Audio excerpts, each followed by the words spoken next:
हरे कृष्ण। सभी वैष्णवों के चरणों में दंडवत प्रणाम।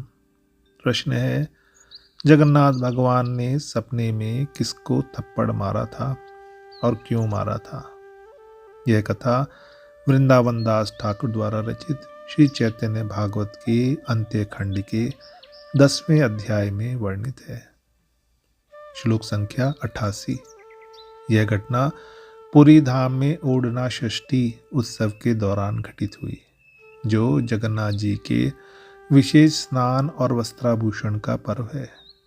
पुंडरीक विद्यानिधि, जिन्हें पुंडरीक विद्या विघन भी कहा जाता है, श्री चैतन्य महाप्रभु के अत्यंत प्रिय भक्त और गौड़ीय वैष्णव परंपरा के प्रमुख आचार्य थे। वे शास्त्रों के ज्ञाता और अत्यंत शुद्ध आचारी व्यक्ति थे, लेकिन उनकी भक्ति इतनी गहन थी कि वे कभी कभी शास्त्रीय नियमों की जड़ता में फंस जाते थे। एक बार पुरी में जगन्नाथ मंदिर में ओढ़ना षष्ठी का उत्सव हो रहा था। उस दिन भगवान जगन्नाथ, बलभद्र और सुभद्रा देवी को विशेष स्नान कराया जाता है और उन्हें नए वस्त्र पहनाए जाते हैं। पुंडरीक विद्यानिधि अपने मित्र स्वरूप दामोदर, जो चैतन्य महाप्रभु के निकट सखा थे, के साथ मंदिर में उपस्थित थे। उन्होंने देखा कि सेवकगण भगवान जगन्नाथ को एक ऐसा वस्त्र पहना रहे हैं जिसमें अभी माण लगा हुआ है। वह वस्त्र धुला नहीं गया था, यानी कि मरुआ वस्त्र कहलाता था, जो कि शास्त्रों के अनुसार अशुद्ध माना जाता है। वैष्णव शास्त्रों में स्पष्ट है कि देवता को अर्पित वस्तुएं पूर्णतः शुद्ध होनी चाहिए, अन्यथा यह अपराध हो जाता है। पुंडरीक विद्यानिधि, जो शुद्धता के अत्यंत पालन करता थे, इस दृश्य पर क्रोधित हो उठे। उन्होंने स्वरूप दामोदर से कहा, यह क्या हो रहा है? भगवान जगन्नाथ तो स्वयं शुद्ध अशुद्ध से परे हैं, लेकिन उनके सेवक तो शास्त्रों के अनुसार शुद्ध वस्तु ही अर्पित करें। यह मरियुआ वस्त्र अशुद्ध है और सेवक इसे पहनाने का साहस कैसे कर रहे हैं? यह शास्त्र विरुद्ध है। स्वरूप दामोदर ने शांत स्वर में उत्तर दिया, महाराज, भगवान तो नियमों से परे हैं। पुरी में यह प्रथा प्राचीन काल से चली आ रही है। सेवक भगवान की लीला में लीन होकर ऐसा करते हैं, इसमें कोई दोष नहीं। लेकिन पुंडरीक विद्यानिधि संतुष्ट नहीं हुए। उन्होंने तर्क दिया कि यह भगवान के लिए सत्य हो सकता है, लेकिन सेवक तो भगवान के समान नहीं है। वे शास्त्रों का पालन करें, अन्यथा यह अपराध है। मैं तो ऐसी अशुद्धता सहन नहीं कर सकता। उनकी यह बातें सेवकों में दोष ढूंढने वाली लगी, हालांकि उनका उद्देश्य शुद्ध भक्ति था। उसी रात पुंडरीक विद्यानिधि गहन निद्रा में थे। स्वप्न में भगवान जगन्नाथ और बलभद्र उनके समक्ष प्रकट हुए। दोनों भाइयों के चेहरे पर क्रोध की भांति मुस्कान थी, लेकिन उनकी आंखें प्रेम से भरी हुई थी। अचानक जगन्नाथ जी ने पुंडरीक के दाहिने गाल पर जोरदार थप्पड़ मारा और बलभद्र ने बाएं गाल पर। थप्पड़ इतना प्रचंड था कि पुंडरीक विद्यानिधि चीख पड़े, हे कृष्ण, मुझे बचाओ। हे कृष्ण, मेरे अपराध को क्षमा करो, मैं मर जाऊंगा। वे घुटनों पर गिर पड़े, हाथ जोड़कर प्रार्थना करने लगे। भगवान जगन्नाथ ने उन्हें डांटा, तुम्हारी अपराधिता का कोई अंत नहीं। जैसे मेरे लिए शुद्ध अशुद्ध का कोई प्रश्न नहीं, वैसे ही मेरे सेवकों के लिए भी नहीं है। तुम पुरी में रहते हो तो यह सब जानते हो। अगर तुम्हें यह अशुद्ध लगता है तो घर चले जाओ और अपनी शुद्धता की रक्षा करो। यहाँ मत रहो जहाँ मेरी लीला चल रही है।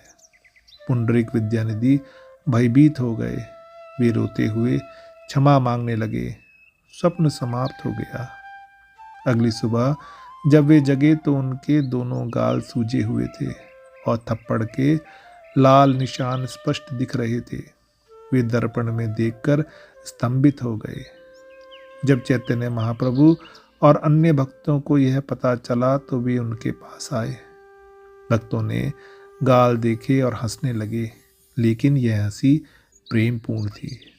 चैतन्य महाप्रभु ने कहा, देखो जगन्नाथ जी के कितने प्रिय हैं ये। भगवान केवल अपने सबसे प्रिय भक्तों को ही स्वयं आकर दंड देते हैं। यह दंड प्रेम का प्रमाण है। पुंडरीक विद्यानिधि भी अंतर मन में अत्यंत प्रसन्न हुए।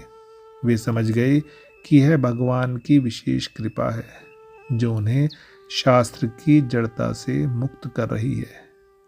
इस घटना के बाद वे और भी नम्र और भक्तिमय हो गए। इस कथा का मर्म और भाव भगवान और उनके भक्तों के बीच के अनन्य प्रेम और लीलामय दंड में निहित है। पुंडरीक विद्यानिधि जैसा शुद्ध भक्त शास्त्रों की सीमाओं में बंध जाता है, लेकिन भगवान की लीला तो शास्त्रों से परे है। थप्पड़ का दृश्य क्रूर लगता है, लेकिन वास्तव में यह प्रेम का स्पर्श है। जैसे माता पिता अपने संतान को प्रेम से डांटते हैं, भाव यह है कि भक्त भगवान के अंश हैं, इसीलिए वे भी शुद्ध अशुद्ध के बंधन से मुक्त हैं।